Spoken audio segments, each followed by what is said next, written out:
donc la volonté est là mais ñun dañu woote changement systémique dañu woote rupture donc woote wuñu simplement nekk dans la continuité dans la gestion dans l'administration simplement donc lu ñuy xaar sénégalais yi lu ñuy xaar ay résultats la ñu xaar te gis nañ ni tamit attentes yi bëri na soxla yi bëri na ñun ñii di voter budget bi chaque jour ministre yu fi jaar en tout cas député yi fi ñoo ngi leen di wax soxla yi gox jóge ci gox yu nekk dañu bëggoon nag ngeen wax ñu gouvernement bi ban message la am loolay laaj par rapport aux populations au peuple sénégalais nga xam ne ñun moom nañ fi représenté parce que on parle de la représentation nationale peuple sénégalais bu nekk ci Ziguinchor bu nekk Kolda bu nekk Sédhiou ku nekk ñu nekk Thiès ñu nekk également au Dakar ñu nekk Kaolack ñu nekk Kaffrine ñu nekk Fatick ñu nekk Saint-Louis ñu nekk Matam ñu nekk Tamba nekk Kédougou nekk Diourbel nekk Louga nekk dans la diaspora ban message le gouvernement bi bëgg apporter ce peuple là face à ce contexte pour que espoir ba nga xam ne moom nañ leen indee au pouvoir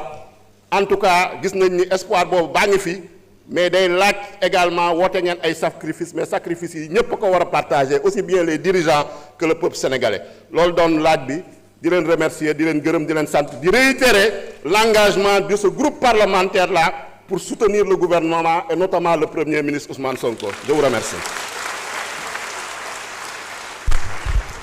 Jërëjëf, honorable Ayib Daffé. Monsieur le Premier ministre, vous avez 20 minutes pour répondre. Merci, je ne pense pas que pouvoir épuiser les 20 minutes, Monsieur le Président de l'Assemblée nationale. ñuy gërëm monsieur Ayib Salim Daffé, président du groupe parlementaire. di jaarale ci moom suñu remerciement à l'ensemble des députés quel que soit le bord di rafetlu taxawaay bi di remercier aussi le groupe parlementaire spécifiquement Pastef les Patriotes ci taxawaayam ci constance am ak ci effort yi muy def pour relever le niveau de cette assemblée man newoon naa fi député doon benn député ta Pastef waaye yombul woon man déggaguma fi nii kar nañu député opposition pour essayer ko faagaagal wala duma ko bu du commission du plénière loolu wone na ni li ngeen wax ci assemblée de rupture am na it ay écho ndax sama ministre yi fi jaar yépp wax nañ ma écho yi keroog dama woo ministre Yankuba ne ko très bien fait parce que yow man mii sax léeg-léeg dama lay essayer jot ba sonn duma la jot dégg naa député yi gësam nañ la bu baax a baax loolu nag du ma ne lu bees sa waaye musul amee nii député yi def seen rôle en toute indépendance te teewul it ñu respecter la logique globale du parti kon ñu ngi leen di féliciter di wax ni ñun ñëw assemblée nationale du problème ci ñun ndax nekkoon nañ fi en tant que député di affronter une majorité kon na ñëpp dalal seen xel te bàyyi daw bi ndax dem toog ci télé yi naan Ousmane Sonko suba ak ngoon te Ousmane Sonko buy ñëw nga buub say bagages bokkul ci jàmbaar leneen la ma yokk ci nii séance yu mel nii baax na te respecté nañu aussi délai bi ndax xool naa kañ lañu voté règlement intérieur bi ak kañ lañ ko promulgué kañ la génn ci journal officiel bi kon génnuñu ci délai bi du it loo xam ne assemblée mooy convoqué d'autorité li yoon wax rek mooy une fois tous les 3 mois mun na nekk au début au milieu ou à la fin lu ñuy waxtaane la ñu xool disponibilité kenn ku nekk mais li am solo mooy ci ñetti weer yi dinaa fi ànd ak gouvernement bi du question d'actualité aussi au Premier ministre texte bi waxul Premier ministre dafa ne le gouvernement mais ñu bëri ñoom jàpp nañ ni Ousmane Sonko la moo tax ñu naan sax duñu dem ndax Sonko man nag du ma agressé kenn waaye duma koo xam ne nag waaw honorable Tafsir Thioye day ñëw fii wax xalaat yu leer nañ teg ko ci xam-xam ak chiffre ñu tontu ko ci loola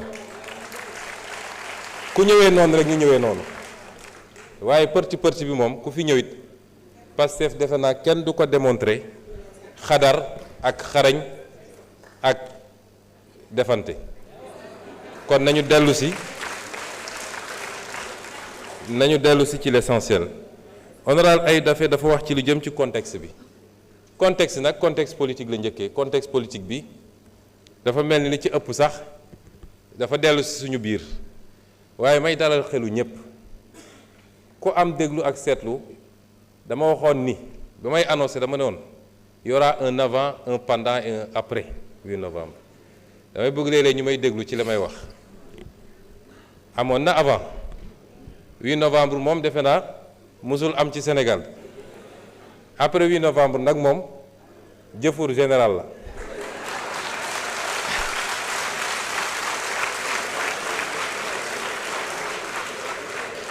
waaye ñu dalal xelu nit ñi ni loolu dafa amoon benn nécessité il y avait un besoin de clarification léegi les choses sont claires loolu rek la woon besoin de clarification la woon et il fallait ñu poser acte yuy pousser à la clarification les choses sont claires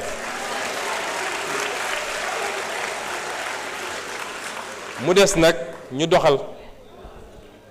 ku yaakaar ni problème bu insurmontable am na fi wala nit ñi dootuñu tuddante loolu amul jàmm rek la ñu seq jàmm rek di xëy di gontu di liggéey di añandoo di reerandoo benn problème amul ci wàllu politique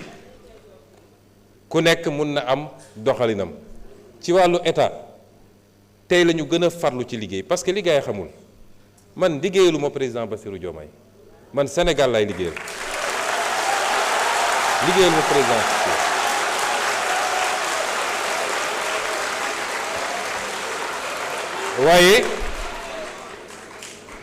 waaye liggéey gi may liggéeyal Sénégal dafa nekk ci kilifteefu président Bassirou te ci mandaam lañ koy comptabiliser kon lépp lu ma jàpp ne lii njëriñ la du ma ci xaar président Bassirou lépp lu ma yaakaar ni lii safaan ba la du ma ci xaar président Bassirou moo tax contexte politique mënul am impact ci suñu xëy ak suñu gont ak suñu liggéey te tey séance bi wan na leen ni tey la ñu gën a farlu ci liggéey bi pour réussir le projet qu'on a promis aux Sénégalais su jëmee ci contexte régional bi gis nañ li fi xew semaine passée bi ñu nekkee ci tukki bi ministre des finances nga fa woon dafa am laaj bu kilifa gi ñu seeti woon laaj may ñaan nag yéen ñëpp ngeen yokk ñaan yi parce que la ñu doon doxi mën na am ci fan yu néew mu sotti te dina baax lool ci réew mi trop sax waaye dafa am laaj bu mu laaj ne lan moo may garantir ni li xew ci réew yi leen wër du ñëw Sénégal ma ne ko boo tëddee nelawal waaye bi ma ci jiital te ma bëgg ñun ñëpp ngeen ànd féliciteel ma bi ma ci njëkk a jiital mooy ñun dañoo am ay forces armées yoo xam ne bokk ñokk gaa yi ñun li ñu am booy xool li xew fépp dañu war a dellu sant yàlla bi mu ñu joxee armée bi mel nii dañ ko war a sant yàlla muy armée boo xam ne jaxasoowul ci mbirum politique waaye mat na liñ ko doyee pour sécuriser le territoire national moom ak toutes les forces de défense et de sécurité ñu boole ci am askan woo xam ne du askan bu ñuy nax moo tax léeg-léeg nit ñi nekk ci rajo yi télé yi mbër ba jàpp ni nag askan wi génn na ci Ousmane Sonko bàyyi na président Diomaye ñu ne kon nañu accélérer bu ñu ñëwaatee nag gis lu raw lañ daan gis askanu Sénégal du askan bu ñuy nax moo tax xeetu politique bu bees gi mooy jàkkaarloog askan wi di leen wax dëgg saa su ne loolu ñi nga xam ne politique tappale la ñu xamoon ils sont complètement dépassés moo tax li leen dese mooy di fay ay nit pour ñu wax ju ñaaw le message nag mooy li may wax Sénégalais yi mandat bi mandat wu réforme la mandat bi réforme li ci jiitu mooy ñu xoolaat suñu bopp par rapport ak valeurs yi ak jikko yi le capital humain réew jikko ak valeur moo koy tabax Singapour bi ma tudd léegi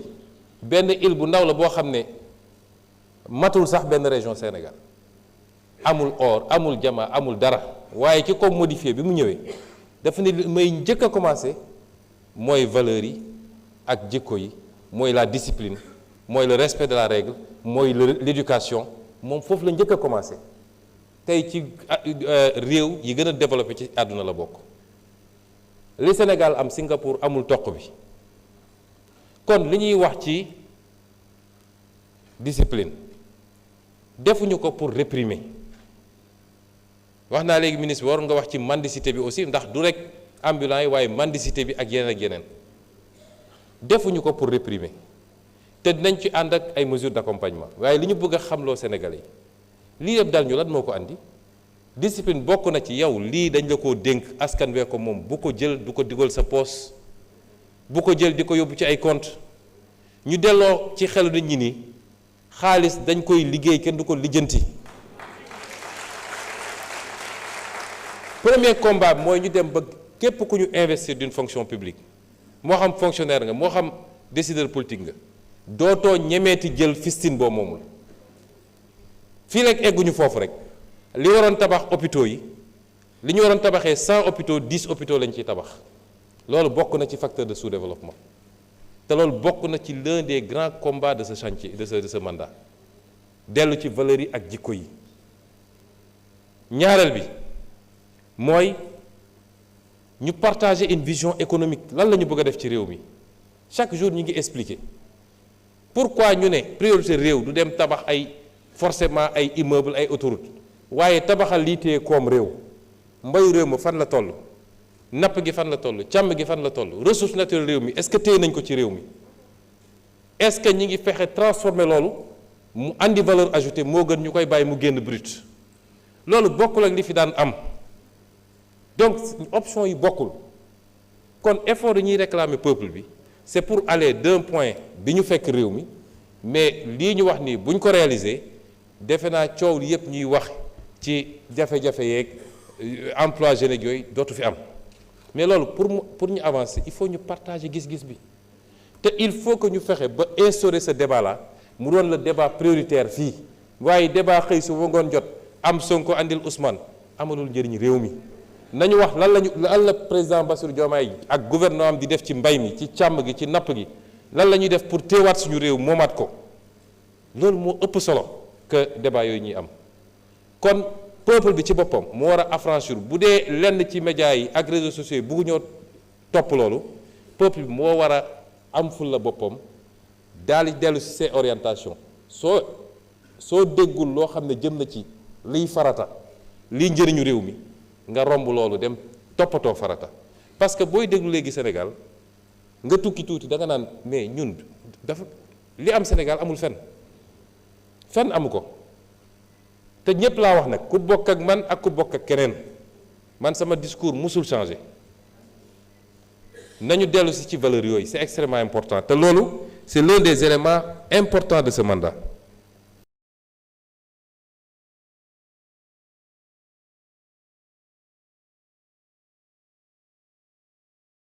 Mais également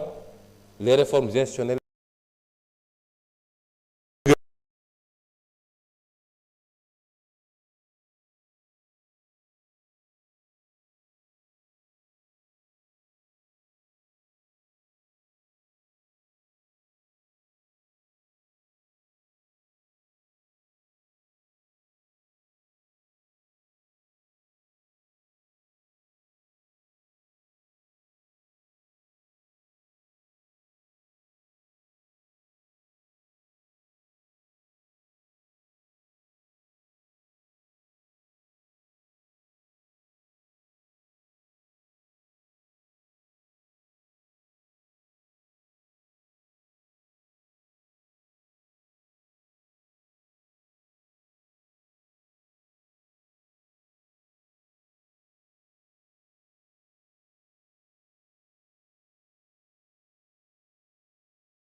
mooy conviction man am dara soxlawu ma dara ci politique man conviction mu dugal ci politique ku may woteel da nga may woteel ci base boobu bu dee li may wax doyu la wala gisoo sa intérêt mun nga woteel keneen waaye ni ma meloon démb ci opposition nan la defe naa Tafsir Thioye posé na question bu mel noonu la raison d'état ou yu mel noonu li ma gëm mooy yow mi ñu dénk yaay jox état bi contenu ci jamono ju ñu fa nekk ça veut pas dire qu'il faut être rigide mais dafa am des fondamentaux ci li nga yàgg a wax ak askan wi ba ñu dégg ko nga ne lii laa gëm lan moo mën a justifier nga ñëw nekk ci pouvoir di changer loolu rien ne peut le justifier te la plupart du temps on ne le fait pas pour le peuple on le fait pour des intérêts occultes on le fait parce qu'il y a des pressions de lobby on le fait parce qu'on a ses calculs personnels mais on ne le fait jamais pour le peuple et c'est pourquoi man li ma gëm mooy la raison d'État c'est la raison de celui qui incarne ou ceux qui incarnent l'État par rapport à leur combat politique par rapport à leur doctrine par rapport à li ñu wax ak réew mi pendant tout ce temps-là c'est ça la raison d'État et la souveraineté lu am solo la c'est au nom de cette souveraineté que je considère moi-même que réew boo xam ne Sénégal séq na ak yow réciprocité dafa war a am waxoon naa ko fii ci visa yi te ñu ngi ciy liggéey noonu laa koy waxee ci extradition réew bu téye un fugitif sénégalais ne du ma extrader li nga fi am di demander extrader du ma ko extrader je ne le ferai jamais et le principe de souveraineté également est important loolu daal laay wax ci appel qu'on reste nous-mêmes rawatina yéen patriotes yi bu ñu pouvoir soppi lañ doon woote démb ak barki démb nañ ci continuer te xam ni nguur yàlla koy joxe jaarale ko ci réew jaarale ko ci nit ñi mais ci kaw relation de confiance bi ngay séq ak nit ñi loolu laa gëm asalaamaaleykum.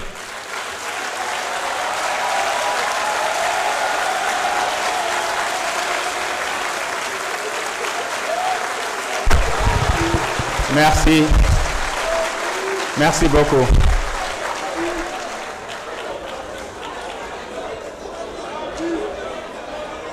Je vous remercie. S'il vous plaît. S'il vous plaît.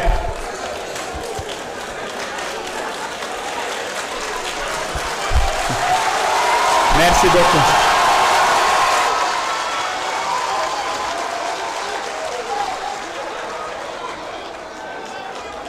Merci beaucoup, merci beaucoup. Je voudrais remercier Monsieur le Premier ministre ainsi que les membres du gouvernement, mes collègues députés, la presse, le public,